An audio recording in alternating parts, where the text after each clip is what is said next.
Well, we are live here. I'm Carter Harkins. Yeah, I'm that's Taylor that's Hill. it. Yeah, and you can be Taylor Hill. We get people mix us up all the time. Oh, it would be Evidently, we're great. mixed up too. Yeah, I was looking at you, going to introduce you and say who I was. So that'll tell you. It's what happens when you're live. You just go live and say, "Oh well, all right. Let's just do it." Okay, I am Taylor Hill, and this is my business partner, Carter Harkins, with me today, as always. And we're going to give a few minutes to let people come in and be back with you in just a second.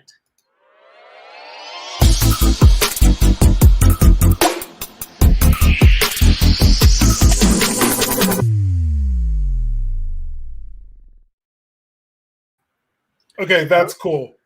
That was cool. Our own Jonathan Sanders did that for us. So give him a big shout out. Yeah, We're all excited that we actually have just some flair and some bedazzle, I guess, we got a before we get stinger started.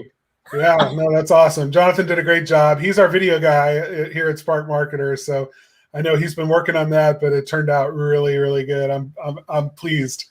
Just pumped for him. So Derek's here. Hey Derek, how? Ooh, big time intro. He liked it. Awesome. We're having a good time. If I could remember who I am and who Carter is, it would probably be even better. So I'll try to do that. We're going to get started. I'm excited about today's topic matter. Actually, we're going to talk about you get what you pay for. That's one of those phrases that get thrown around all the time. And sometimes it's thrown around for the wrong reasons, but hopefully we threw it around for the right reasons today. I'm hoping at least. Well, I know that in home services businesses, our clients use this phrase a lot because, when you've got a nickel and dime customer who's shopping around trying to find the cheapest deal, oftentimes they get what they pay for. They get problems, they get issues, they get, hidden problems that you can't even see because people, some contractors will cut corners where things aren't visible only for it to fall apart later. And the same is true when it comes to your online marketing, your website presence online. You really do get what you pay for. Yeah, and I want to put a shout out to Chuck Roydhouse, who I always think is really Linda, and I never really know. So since today I didn't know who I was or you were, then that's okay too. So Yeah. all good stuff. We're going to dive in. We're going to talk about the myth of free marketing. This is one of those things that I talk to business owners all the time. And it's amazing how many of them, when you ask how much do you pay for marketing, they go, I don't pay anything for marketing. Really? So what are you doing? And so they start telling you all the things they're doing.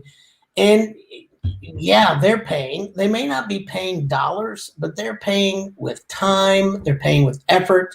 They're paying with trying things that don't work. Well, yeah, I tried Angie's List and that didn't work. And I tried Home Advisor and that didn't work. And I tried this over here and that didn't work. And I tried this other thing and that didn't work. But how much time are you taking to actually try those things? So here is something. I hope this works here. I'm going to put a link in the comments because I'm going to challenge every one of y'all to go to this link and figure out what your time is worth. This is I think, one of the most important things a business owner can ever do to really start factoring in what the cost of whatever they're involved with. What's the cost of me answering the phone? What's the cost of me doing my own marketing? What's the cost of me mowing the lawn on the weekends? I will tell you, when I figured this out, I quit mowing my lawn on the weekends and I hired it out. I mean, that's the first thing I did. Oh, So, absolutely. The book, I can't remember, The Millionaire Mindset. Do you remember who wrote that? I can't remember his name right is now. that Herb?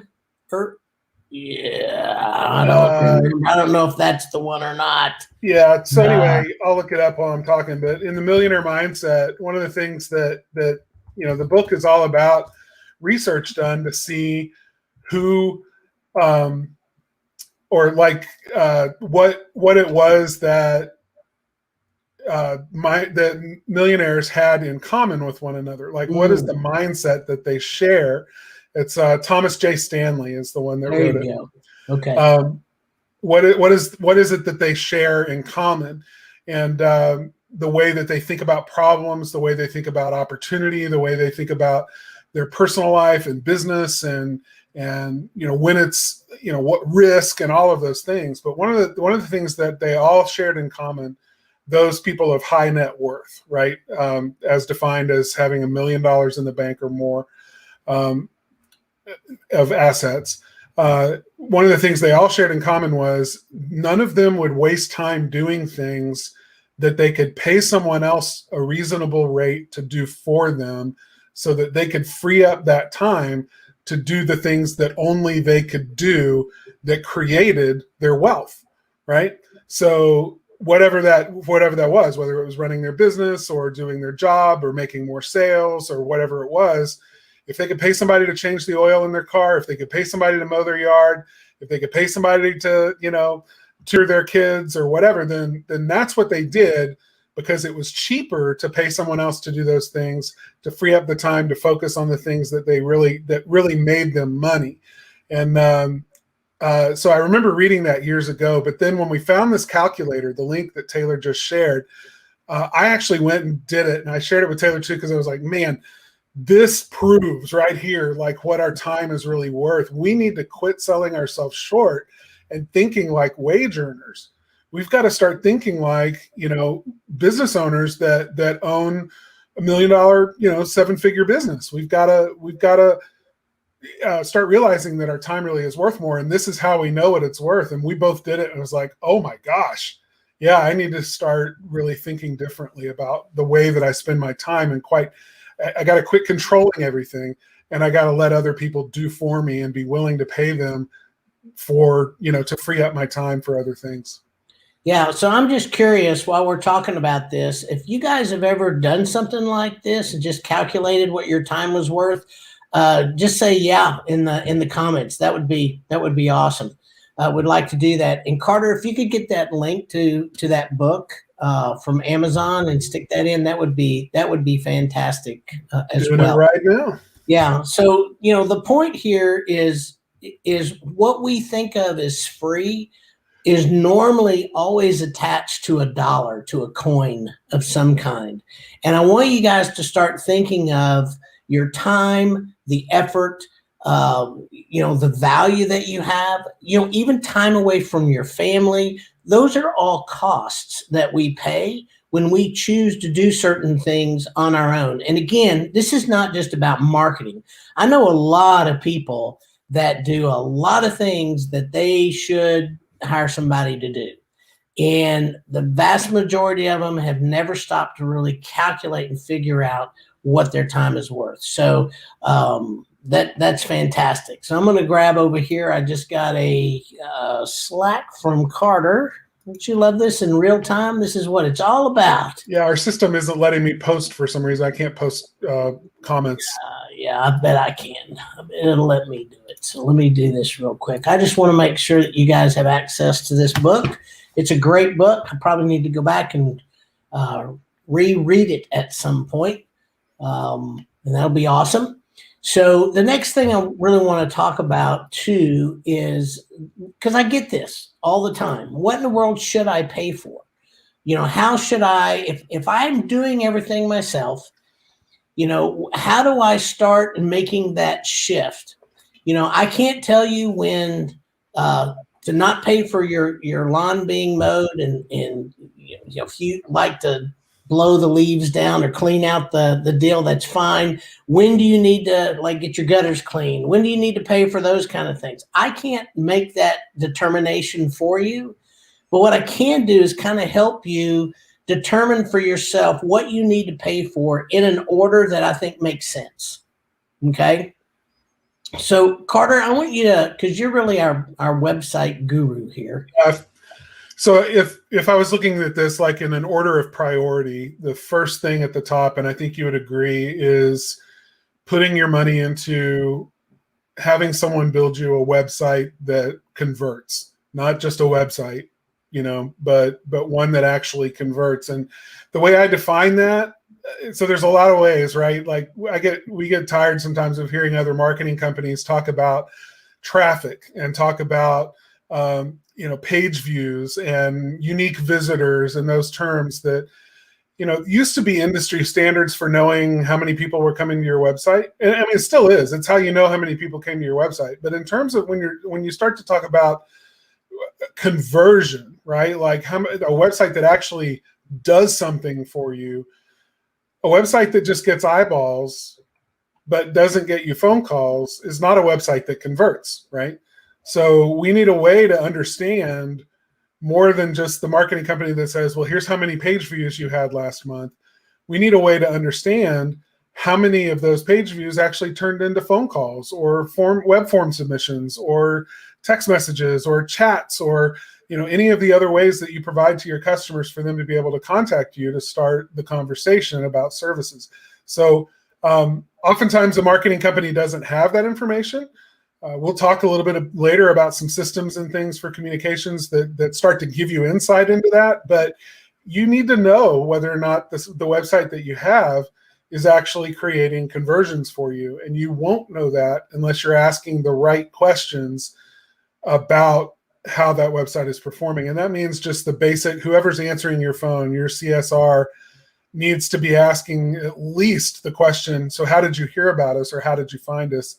So that you can just hear. And it's granted, it's not as scientific as, sweet dashboards full of data that just automatically, show you what's going on. But it's a great indicator because somebody may have seen your truck online, seen your truck on the road, and then they did a search for your name and found your website online and went to the website, but they weren't ready to do anything. And then later on, they saw a Facebook ad, that was tracking them around for your company and finally made the phone call. What you're going to find out from somebody when you ask them the question, how did you find us?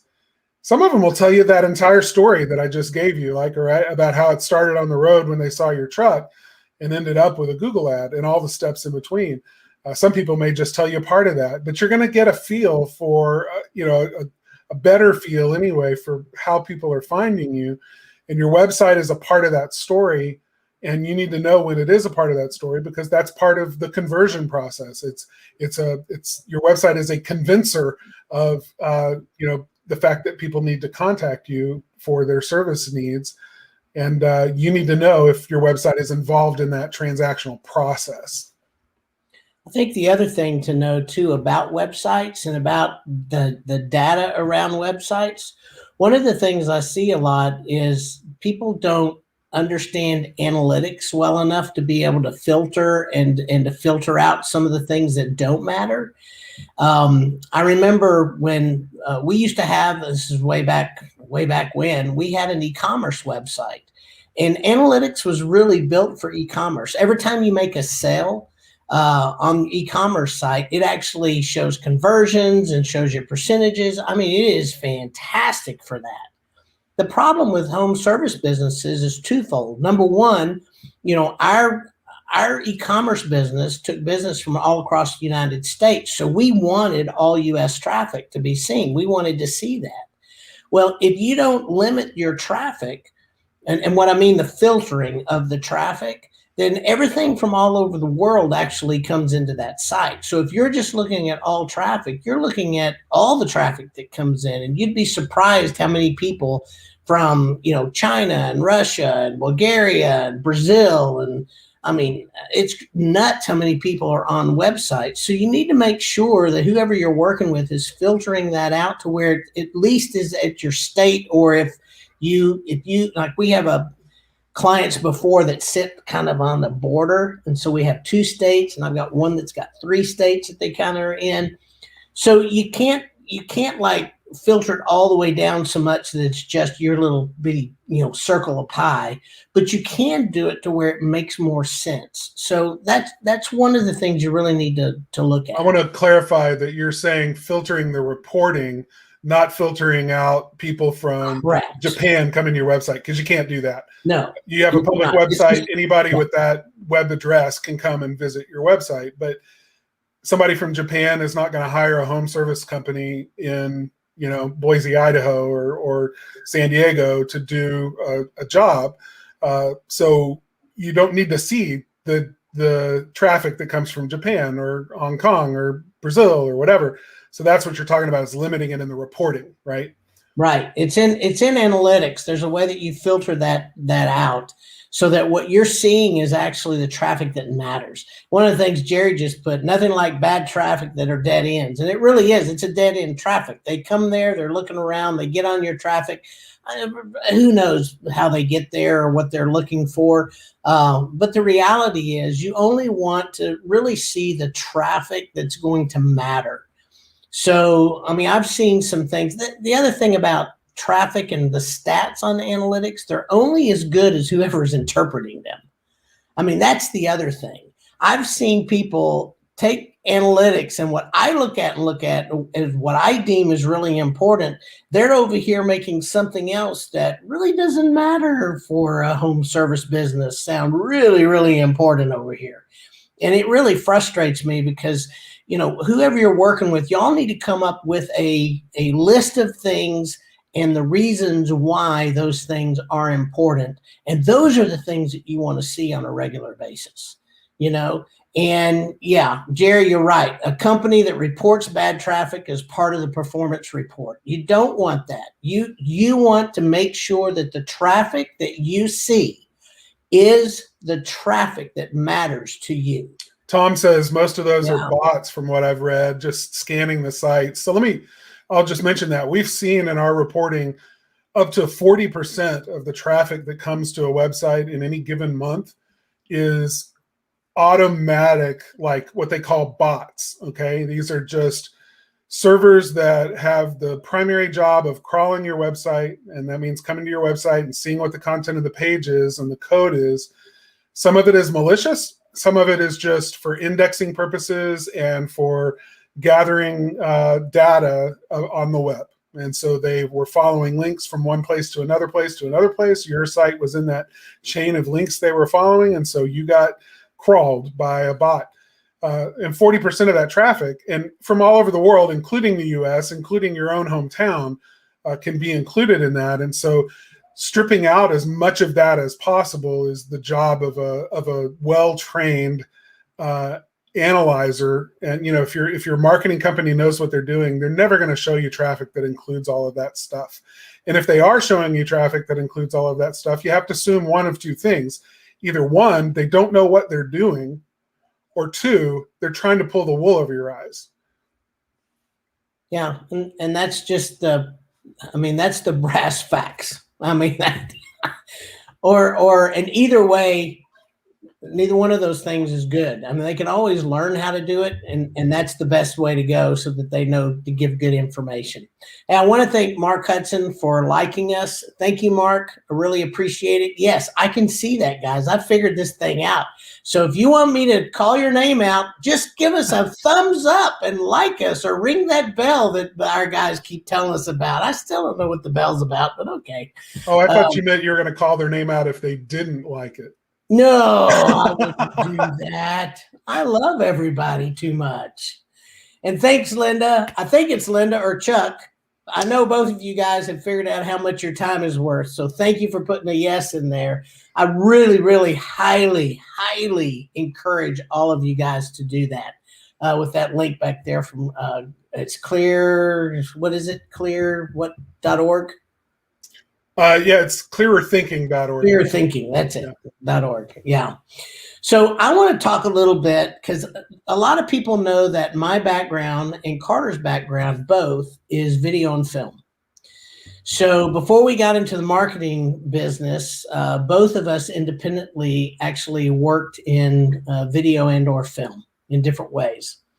And I have no problem if we had started a video and film business. I would have absolutely no problem doing video and pictures and whatever for our clients. But let me tell you what I know about video and film. You could do it really, really well, or you could do it really, really bad. And to have split focus is in my view, not really good. Video and film is a world of its own. It requires specialized equipment. It requires specialized lighting. If you do it, the people that do it over and over and over and over again get better and better and better and better at it. And those that, do it kind of on a part-time herky-jerky, it looks part-time herky-jerky. And so we've had people that have encouraged us to do that. I'm going to tell you, we're not going to do it. We've made that decision because we really believe that if you spend the money to get really good video, really good photography of your business, these are things that are evergreen in your business. You can use that for literally years because that footage can be recut. There's just different things you can do with that. The pictures can be used in different ways, and it's just highly worth it. I know I don't see Jillian here today, but she's a phenomenal photographer. So, she takes great pictures at Anderson's, and it's just fantastic. But if you're not, hire somebody who's really good. Hire that out. That is a very good thing to do with your money. You're not going to have to do it year in and year out. You can do it, like I said, and use those assets over and over and over and over again. And I would say, pay for the professionals to come do what the professionals do, because you'll use those assets over and over and over again. But you don't have to, it's not like something you're going to do, every year, every other year. It's something that's going to last you a while. And then you can supplement with video that your technician takes while he's on the job site, right? Before and after photos and things like that. Those don't have to be absolutely professional, top of the line, super expensive photos, but you've got those photos that establish you as a professional, as a high, concerned about quality, but then, supplement in social media and all of those other places, some of the more candid, off the cuff, taken with your phone kinds of photos. Well, and your phone right now, if you have a new iPhone or Android, either one, man, they take some fantastic pictures. I mean, they're better than any camera that I had growing up as a kid. I guarantee you, it's really, really good stuff. And yes, Terry, I agree with you. Julian Stewart is the best. I love it when she's at the conventions, because she takes our pictures when we're talking and she shares it with us. And I've got some of the best pictures, and I love her stuff. So I really agree with you there. And Jerry, you're right. Video does have a really long shelf life because you can use it over and over again. But here's the other thing, especially on social media, they are used to candid stuff. You don't have to have all professional stuff on social media. So just remember that. Thanks for saying it that way, because that's what I meant. Yeah. Yeah, that's all right. That's why we work together. Well, and because of our background in video, I will say that if you hire a company that really knows what they're doing, they're going to come out and spend half a day or a full day with you, and you're going to pay a lot of money. But out of that day, you're going to get multiple videos that can be done, because they're going to ask questions in a way that create opportunities for standalone video clips that you can repurpose and reuse and cut into other things. They're going to get B-roll, which is, that's the drone footage and the photos of the guy loading the truck and the picture of the technician greeting a customer, and those kinds of, photos that are video rather, and photos that become important in a lot of the other stuff that you can do. So you're going to get a lot of good content in that time frame. Yeah. So the other thing I think is really, really important, and we at our company, we match the converting website with the SEO piece, because just building a website, I talked to somebody earlier today and just said, I can build you a website and it will do absolutely no more than what the website you got right now is, because if it doesn't have the SEO component where you have the things on the website to match up with the way people are searching, there's a lot more to it than just that, but that's a big piece of it. Those two things have to go together. You got this piece over here and this piece over here, and they've got to fit together. And if they don't fit together, the website is it's basically a billboard that you can send people to. So if all you do is, the same people over and over and over and over and over again, and you just want a place to send them, then maybe SEO is not something you want to invest in. And it is an investment. Okay. Let me tell you why this is such an investment. We've had now 5 clients that have sold their businesses, and every one of them have told us that the reason that they were able to sell their business, one of the main reasons, because they were able to show how their website worked. Okay. That website is a property. So it's just like taking care of your house wherever you are. You got to paint it every once in a while. You got the upkeep on it. I've had to hire somebody to mow my lawn, and I'm fixing to hire somebody to clean up all my beds out here.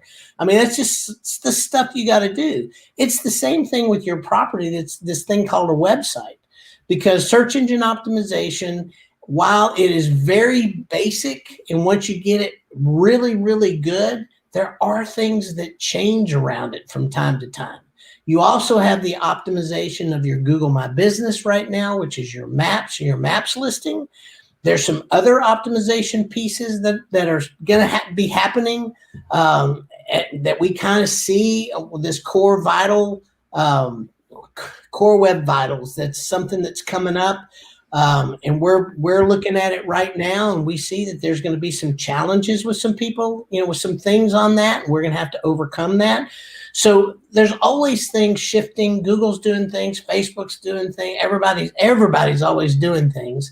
And even though your core stuff is there are things that you got to move and kind of shift with it, if you will, and learn more. And it's just an ever ongoing thing. And the last thing I'm going to say about SEO is, and I think this is where a lot of people miss it.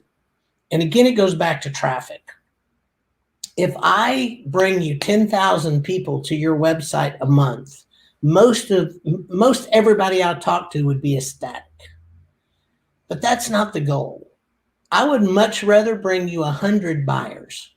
I would much rather bring you 100 people that are actually going to use your services than 10,000 people from all over the world.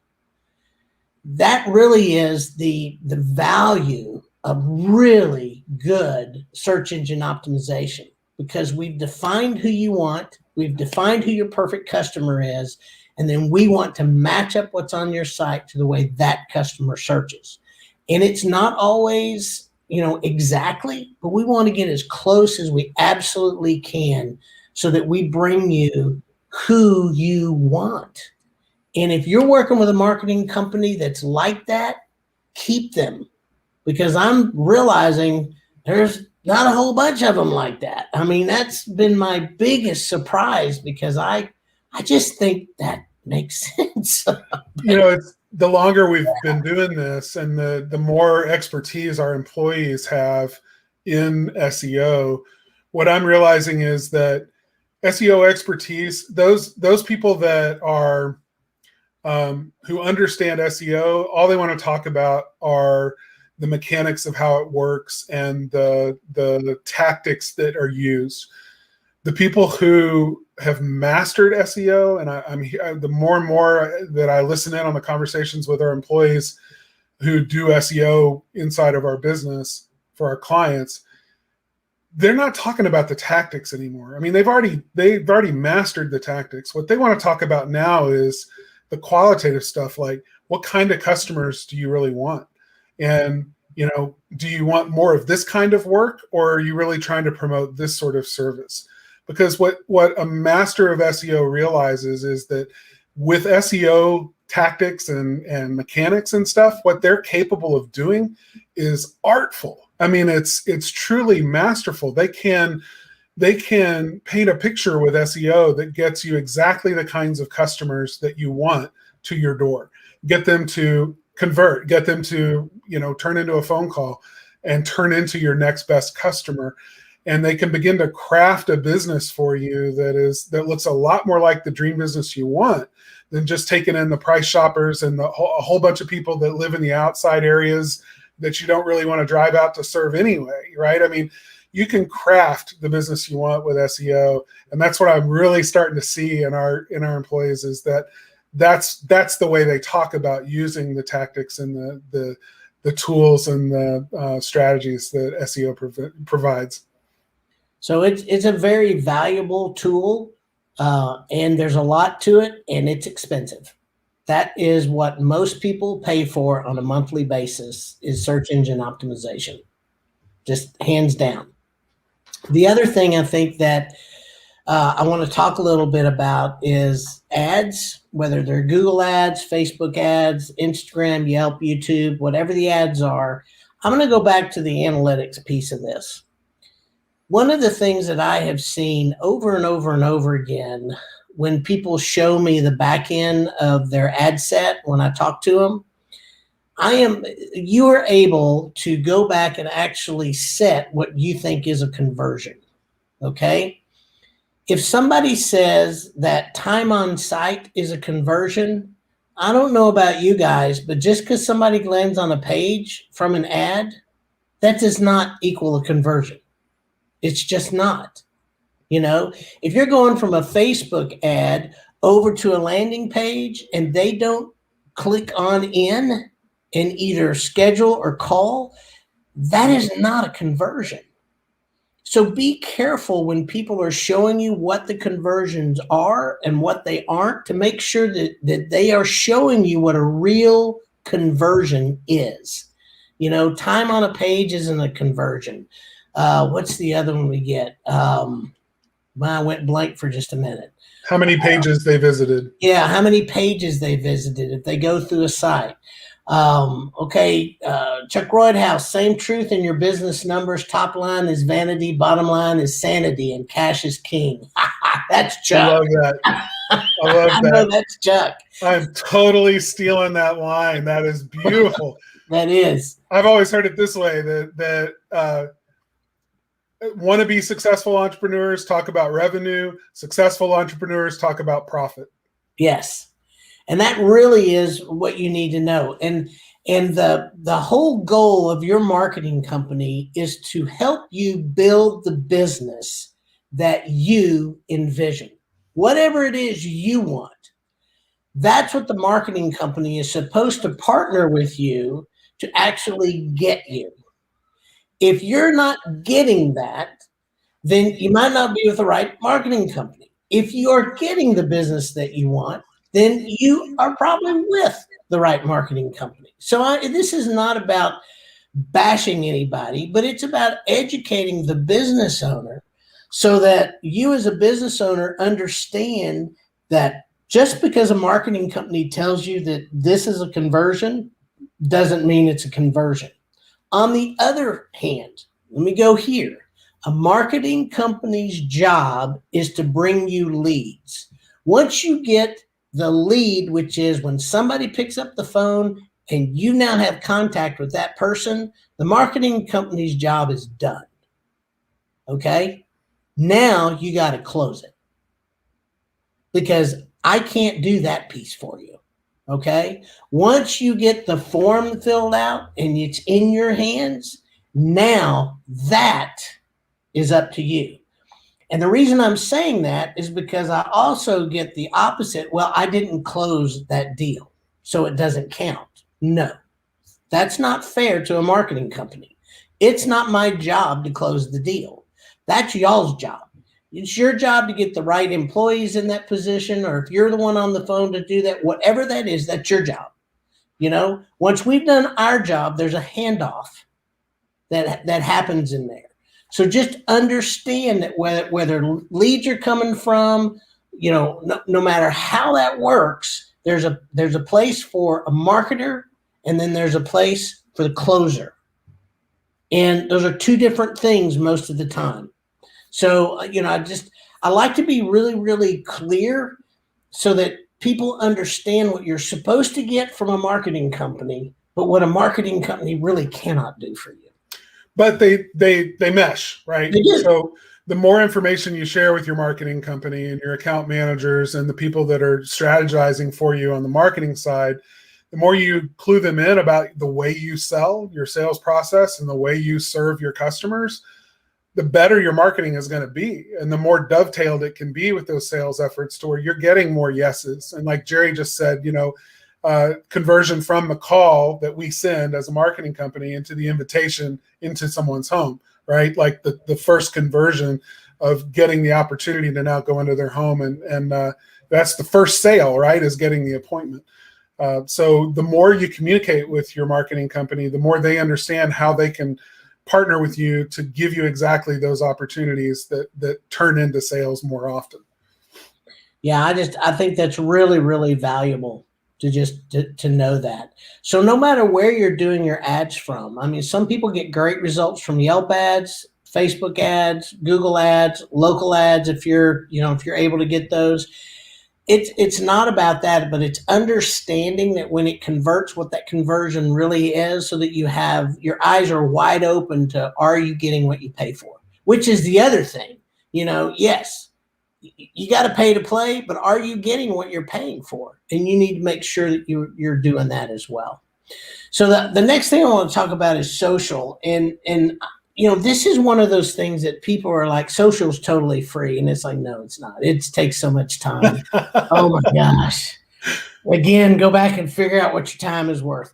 But there is something about social. I got a report, and I'm going to read this because I did not have time to memorize this. So just bear with me a minute. But they, Sprout Local, which is a social media platform, did a really big survey. And the conclusions all just came in about 3 days ago, and I kept this just for this. So 91% of executives anticipate their company's social media marketing budget will increase over the next 3 years, and the majority expect it will increase by more than 50%. 85% of executives report that social data will be a primary source of business intelligence for their company moving forward. And then 78% of consumers are more willing to buy from a brand, and 77% will choose a brand over a competitor after a positive experience with a social brand. That's huge, guys. I mean, I don't know if you realize that, but that is a shift. That is a huge shift, and will tell you how many people are now on social media and how many companies are now paying attention to social media. And I love the fact that they're getting information. It's the same deal I talk about reviews. You want to find out how people think about you, look at your reviews. Well, they're just saying they're going to be using social media for business intel. I thought that was incredible. And if you don't think you need to have a social media presence, just think 77% of people, if they find you on social and they like what they see, are more apt to actually call you and do business with you. So I'll say this, it's social media in terms of like posting things that people like that create positive associations between your company and their life. You don't always have to post, things related to the services that you provide, right? It's not always a place to just advertise your services and coupons and savings and things like that. A great example of that is, again, Chuck and Linda Roydhouse on their social media. About once a week, sometimes a lot more than that, they're posting pictures of a new puppy and, or their dogs at work. That's the kind of stuff that creates positive associations between your company, your brand, the people that are the real heartbeat of a company and their lives, and creates a personal bond. So, social media is a great place to strike a few wins. I guarantee you that Chuck and Linda have probably gotten a comment during a phone call that said, well, I chose you guys because that picture you posted that I saw come across my Facebook, it's just such a cute picture. And how is that little puppy and everything else? And that's the sort of thing. I'm not kidding, people. That's the kind of thing that can be a quick win in social media. And it isn't, you don't have to craft some carefully worded message about, a coupon that's only good until July 14th. And you just have some fun. So and I totally agree with that. I think everybody ought to have a little bit of fun, but I also think you have to remember and stay within your brand. Just know what your brand is and know what you want to, you've always, it's kind of like, I can remember growing up, my mom and dad were both teachers, and one of the things they used to say is you can't ever make a second first impression. You're going to make an impression, you know. Um, so the fact that if you know that in social media when somebody comes there, don't ever put anything that you feel like is not a first good impression. I think that's the way I look at it. If you can't look at that and feel good about it, or think that if somebody comes there, they may get the wrong idea or the right idea. I mean, some of the things that happened after the George Floyd verdict, and I'm not trying to get into whether you agree or disagree. That's not my point. But some of the stuff that got on Twitter got totally looked at, out of context of what the people were their intent was, and they've had to go back and kind of clean that up. And so it's that same kind of a thing. Don't put anything out there on social that you ever have to clean up. And I use something that's very, very new, and that I just noticed the other day because I've read several things about it. But just make sure that your business doesn't get involved in those things. You stay out of religion, stay out of politics, stay out of the stuff that really brings up things in people, that they can make these jerk reactions about or read wrong. So just make sure that whatever you put out there, that you really, really just think about it. I mean, I think that's the thing I want to tell you. On social, think before you post. Puppy dogs and kittens, I'm telling you. Well, if I'm looking for a chimney service company or an HVAC company, I kind of want to know what they do, Carter. But I love puppy dogs and kittens. That's true. Too. More puppy dogs than kittens, though. Well, I would agree with that. So the last thing that I think you should really look for, and this is something you are going to pay for, and I think it's going to be worth it more and more as we go forward and with technology, and that really is communications. And I'm going to turn it over to Carter because he knows a heck of a lot more about this than I do. So I'm going to be quiet for a minte. Just a minute, though. Okay. I'll be brief because we're coming in on the end of this.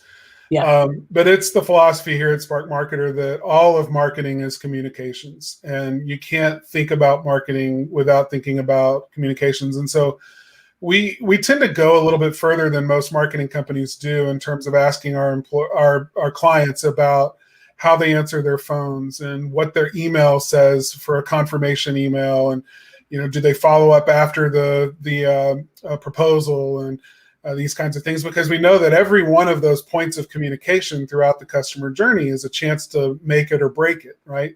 Blow their minds or blow the sale. So world-class communication oftentimes is where you are going to win the chance to keep a customer for years and beyond just the initial sales call. And so if you're really wanting to capture business and then keep that business and not have to pay every year for somebody to see your Google ad, and click the ad again in order to call you and do service or do business with you again, but like keep them as a customer, then that ongoing communication, things like email campaigns, sending them appointment reminders and communicating clearly about when things are going to be different than the expectation that you've set. All of those opportunities to communicate are opportunities to set great expectations with customers and win with customers over and over and over again. There's so many opportunities for speed bumps, and there's so many opportunities to get it wrong. So when you automate a lot of that process in your business using communications automation, and that's something that we're becoming more and more skilled in, and we're doing for more and more of our clients, anytime you can automate some of those things to close the gaps, the places where customers fall out because, and maybe they can't even verbalize or tell you why it is that they decided not to ever call you again. but it was something that just was a speed bump. It was a little jilting in the way that this particular part of the transaction happened. If you can smooth out those speed bumps, you're going to keep customers for life. And so systems that help you communicate better, both manual systems and standard procedures for how you communicate, like the scripts that the CSR uses to help a customer know what to expect during the first appointment, right down to things that just happen automatically throughout the year with your business communications to keep customers as customers. And I could talk a lot more about it. We're building some cool stuff that's coming down the pipe.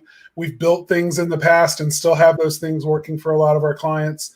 But we absolutely want to do that. And we're looking for ways to integrate it even more so that from the lead, from the time that we as a marketing company bring somebody an opportunity all the way through the customer journey and the ongoing process year after year, we can keep somebody in a system that helps you understand exactly how that marketing effort is turning into dollars, just repetitive dollars over and over and over again. The more times you serve a customer, the less it costs to get them to begin with, if that makes sense. It costs about 7 to 8 times more to get a new customer than it does to keep an existing customer. And the more often you serve them, the less that cost of acquisition really was in the long run, and the more valuable they are over a lifetime. So I would just tell everybody, stay tuned. There's some cool stuff coming, and we'll make sure everybody knows when that happens. I do want to back up. One of the things that Chuck put in is charities like Sweep Away Cancer. Warrior Horse is another one I know. Those are in the sweeping industry, but we have people that the Heart Association, Red Cross. I mean, any charity that you value, make sure your customers know that. That's a great thing to share in social. Thank you very much, Chuck and/or Linda. It's that. I also want to thank Shane and David Hanna, Ryan Skews, yes, South Africa. Ryan is in the house. Did you see that? No, I didn't. Yeah. Chuck Roadhouse, Jerry, and Mark for liking us. We thank you very much for all the likes. We so appreciate that you guys are here every single week, it seems like. And we love doing this. And guys, again, if you're our client, you've gotten a playbook. If you're not and you want a playbook, you can go to sparkmarketer.com/playbook. I'm more than happy to do that for you and just tell you if I think your website's doing well or not, and if it's not, where you can improve, and if it is, where it's great. So that's basically where that is. We're trying to keep these within 30 to 45 minutes, and so we're a little bit over. So I'm just going to thank everybody for being here.